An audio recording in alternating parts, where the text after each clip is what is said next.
Begins. Okay, so we are doing we're still playing free to play, as you will see here in a second. So yeah, working through the pass. Left stick condition today is blotchy. What I've been doing is that's actually kind of nice. Box breathing in Zen moment. Randy's throwing knife used to be really good. Um, I don't know that this is worth it, honestly. So, free to play, and also because I have words and opinions about people who complain this game is too easy. There's a thing I like to call challenge mode, and I've always joked around that playing Warlocks and Titan is like easy and normal mode. Playing Hunter is hard mode because grenades are pretty jacked, and our melees are kind of ridiculous as well. When you're talking with player versus player, and in PVE content, they're not so bad. I think everybody kind of balances out. Doesn't really matter what class you play, except for like some very niche conditions. Pass here. So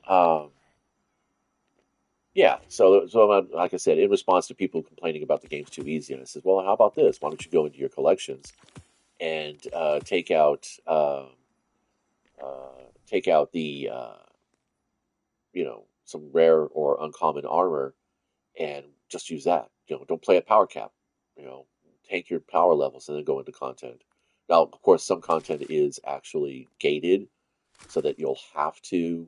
I can't do both. That's okay though. I'm just gonna go ahead and put this on. Yeah, I can see that shimmy. That's not me doing that. That's the stick itself. That's the other thing too. Play with a broken controller. Go play some PvP with a broken controller. That's challenge mode right there in itself.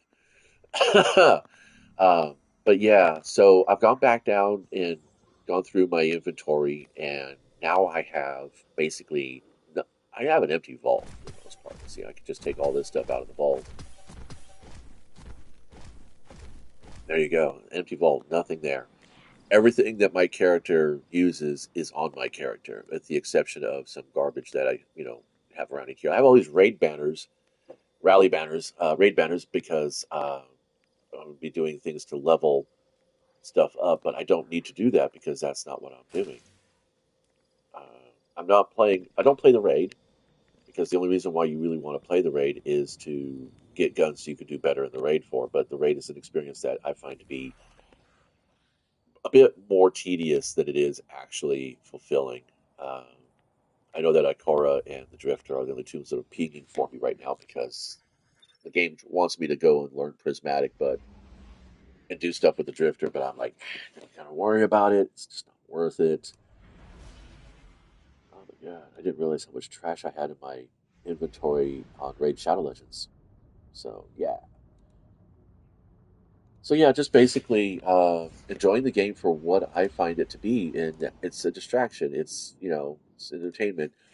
Uh, until a friend or a clanmate shows up, then it's a co-op game. I get to spend time with people I care about.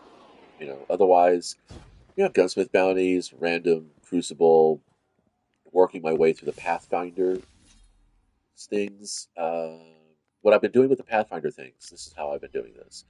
I play a match of Gambit, a match of Crucible, and a match of Vanguard. Um, and then whichever of these things light up, then I go ahead and start focusing on the areas that will get me to my cheese as fast as possible. Um, and when I say as fast as possible, what I'm really talking about is like, when I fucking feel like it. Bang, bang. Yeah, fucking sniping. I just started getting a little more comfortable with sniping, and now it's like the drag on this is just so freaking fun. All right, so let's switch back to the auto rifle.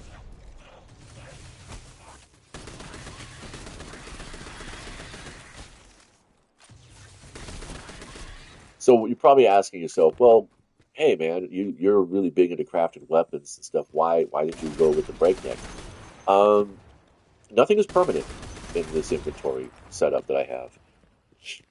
Everything here is subject to change. Will I put it in the vault? No, because I'm going to do a Nuzlocke. But so far, dynamic sway reduction and target lock and kinetic tremors is just like, I mean, that's really good for an auto rifle along with ricochet rounds. This is a really good gun. I really can't look for anything better. I'm really not going to get anything better. Even if I get an adept version, it's kind of like, using a French knife to peel potatoes. That's more knife than you're going to want to safely handle when you're peeling potatoes. It can be done, and it might go really, it might go fast in a skilled hands. But that's the thing is that I know what kind of a player I am. I've been at this game for 10 years, and I don't think that I've reached the top of my ability. I know there's probably still some room to grow, but when you consider how the meta shifts so much, the sandbox gets cooled back and forth, and that's why, like I said, I mean, instead of running three character classes and constantly feeding the beast, uh, chasing the Yamkara, if you will, I just was like, you know what, I'm just going to play one and then adapt it according to whatever the meta is holding up at or whatever the sandbox is, currently providing. And like I said, it's just playing the hunter is pretty fun. Uh, I call it hard mode, but really it's more versatile character class that I've played in a long time. I mean, I mained a Titan for almost all of D1, and even then, back D1 when I used to run three characters, I dreaded having to get on my warlock because it was just like I'm just going to stand here and do the best I can to not die in this content. And that's the other thing too is you can easily tell what content you are the most comfortable in when you're not focused so much on trying to not get burnt. If you spend most of that content just trying not to die, then there's a good chance that you're probably playing something that you might not really have the heart to play. Survival is when you talk about, I can't remember the name of the scientist who came up with it, but it's the tier of priorities or something like that. Basically, it's like you have subsistence existence at the bottom, then you have uh, health and safety, then you have some minor entertainment luxury items, and then you have the final one, which is self actualization and improvement.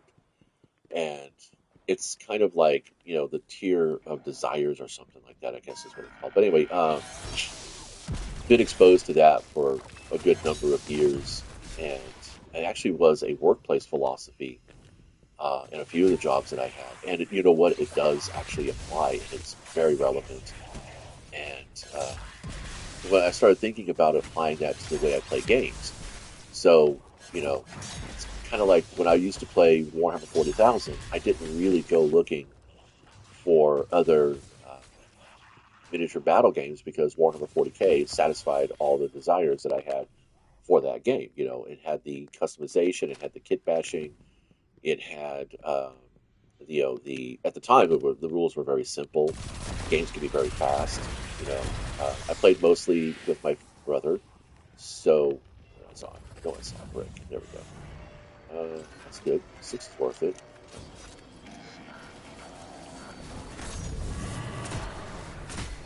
Oh, fuck off! It's stupid.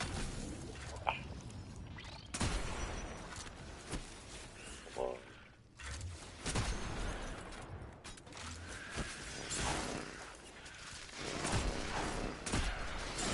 I mean, PBR, you should be fine.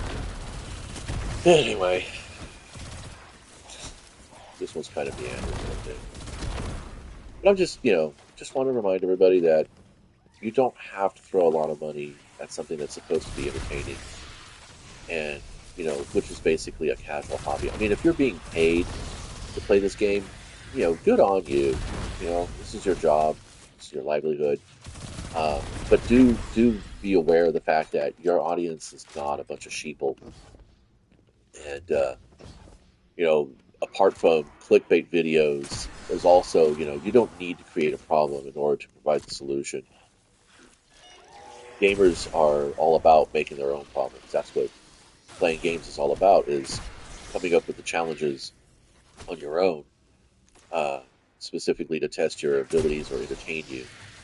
And I think that playing Destiny free to play without the expansion, without the season passes, it's perfectly viable. Um, I technically don't really have much of a choice on this because I am applying my budget to other places that have better returns, and that's kind of the way you should be thinking about it. It's just like when you go eating.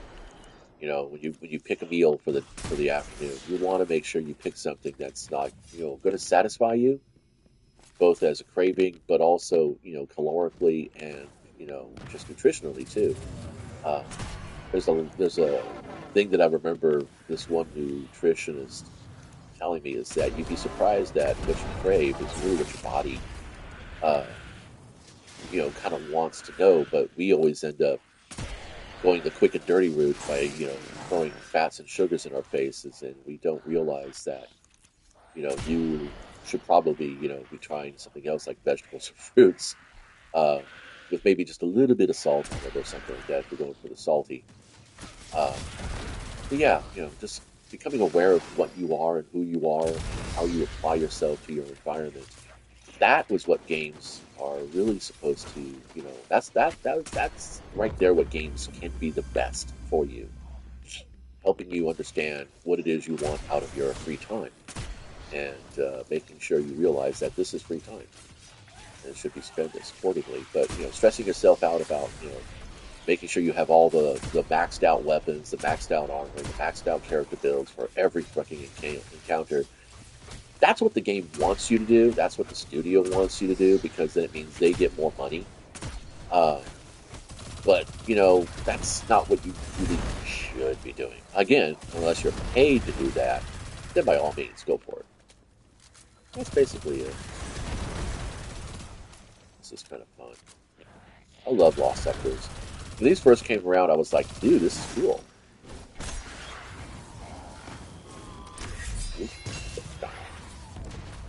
All right, I think I got all my gunsmith stuff finished, and I'm gonna go. Oh, nope, we got sword kills left. Okay, here we go.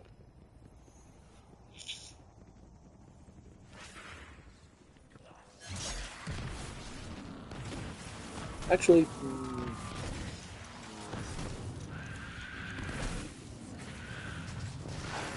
yeah, this is better. I put chain reaction on the sword because that way I can get more efficiency out of the damage output. See what I'm trying to say? I'm still pushing my gear. It's like I'm not just sitting here going, yeah, whatever. I am still pushing the gear. It's just, you know, going for nightfalls, unless I'm, really interested in getting some resources to like level up a gun or to craft a new weapon that I think might be a better replacement. There's really no point to nightfalls other, again, it's just I don't know. I've never been one of those. It's like I play for the fun of it, not for the challenge of it, and I don't find challenge to be fun and engaging. I mean, it's good to be able to just I don't know. It's kind of like the old school video gaming, the single player video gaming. There were codes. They called them cheat codes, but you earned them by completing the game at certain levels. You get access to like infinite ammo or extra heal ups or things like that. Uh, and a lot of times, magazines would release the codes, so that I could just go in and then it'd be like, okay, we're just going to go ahead and you know unlock God mode and play through the story. Because I just wanted to see what the story was. I'm a reader basically, which is why Elder Scrolls is so much fun because you get to read all those books and stuff. And of course, I'm used to reading text blocks, so like for Dungeons and Dragons. So reading a dialogue for an NPC or my character is not a big deal for me. A lot of times I will try to do the voices too. But then I mean now with modern games, most of the NPCs will talk for you. Playing some raid here while I land. Okay, so we're good here. All right, what I want, what I really really want, I want a gauntlet with crit rate on it because we don't want attack. Oh, it's toxic. Ugh. All right, Julio, what do you got? 93. Ooh, gauntlets. I think I'm already at 95. So, yeah. Yeah, this is what I'm talking about. It's like, look at this, after mods and masterworking, I'm pushing pretty good levels just on my gear. I mean, power points, the points, not the actual, so now it's just a matter of just, grabbing extra level powers. But I mean, when you're playing free to play, most of what you're going to be accessing is stuff that's all battle leveled anyway. You know, activity power disabled, activity power disabled, activity power disabled, activity power disabled, even in the competitive, even in the labs. Okay, so there you go. Whoops, wrong button. Activity power disabled. Disabled. Here, when the private match though, power levels are enabled. So there you go. You want a challenge mode? Get some friends together. There you go. That's a challenge in itself. Everybody jokes about the real challenge in the raid is finding 5 other people to play with you at the same time and be committed to playing the full 2 hours. Yes, I know. Most people can get a raid done in an hour, but I'm talking D1 means here. Vault of Glass still took you about an hour and a half on average. And that really was because people had to, I don't know, go to the bathroom, get food, get drink, answer phone calls, blah, blah, blah. There was this one guy who played while he was working, but he worked from home. So, yeah. Uh, power capped reached 1940. So you get battle level there, so you're power capped. This one, power cap is 2020. Activity power disabled, disabled. 1995 is the power cap. So most of it's either going to have a power cap or the power levels are disabled. Really? Let's see. Go to the raid. Yeah, see, power cap is 1945. Power cap is 1945. So it's like, what's the point of pushing for maxed out power except for maybe grandmasters? And then what do you get out of grandmasters? More stuff to use to do grandmasters with. You see, it's weird. It's kind of like getting involved in a circular argument, or like having that one person that you text and they want to be the last. They don't want you to respond, but you feel bad for not responding, kind of situation. So it's like you just keep spending the next hour sending emojis back and forth, which is cute. It can be fun. I mean, well, I do it, but I do it like a meme.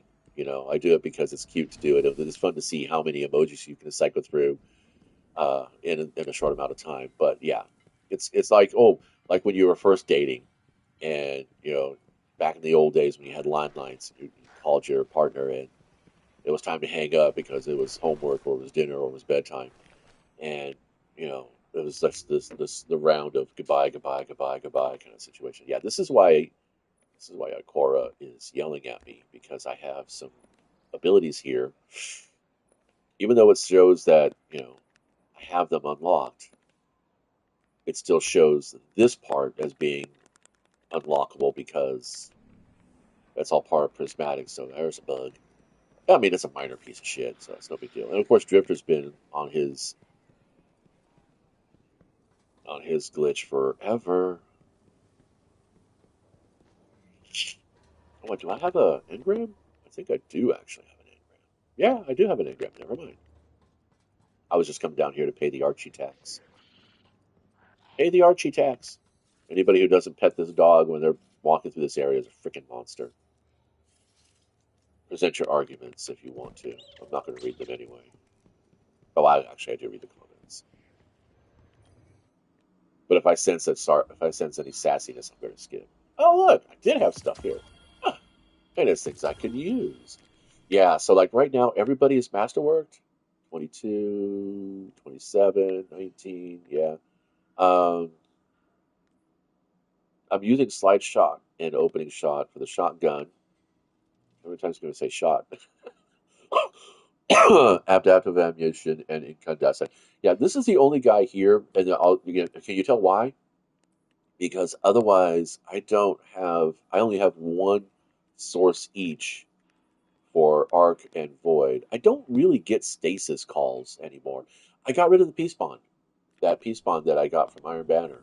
That used to be one of my favorite sidearms because I realized I have a better sidearm. I have the Rat King, and Bungie likes to lobby you with people who have similar weapons. And not to mention, there are also players that once they see you playing with a particular weapon, they're like, "Oh, I got that weapon," and then they go AFK for 3 points worth of their kills and come back with the actual weapon. Like one time, I shot somebody, semi-mapped a person with the malfeasance. Basically, I tagged them up with a few rounds and then reloaded and then laid into them from across the command zone. And uh, they went AFK for about half a minute, came back, and just chased me around the map with the malfeasance. It was adorable. I love having games like that. That's so fun because it just illustrates the essence of human behavior, and that's a lot of reasons why I like to play social games because I like to examine the social aspect of it. It's kind of interesting. All right, so all I do is save Glimmer by doing this. Do I really need to?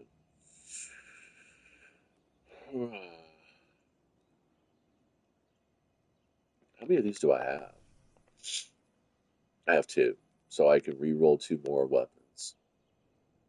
I got all these ciphers, and that's going to be for this, I think. Right?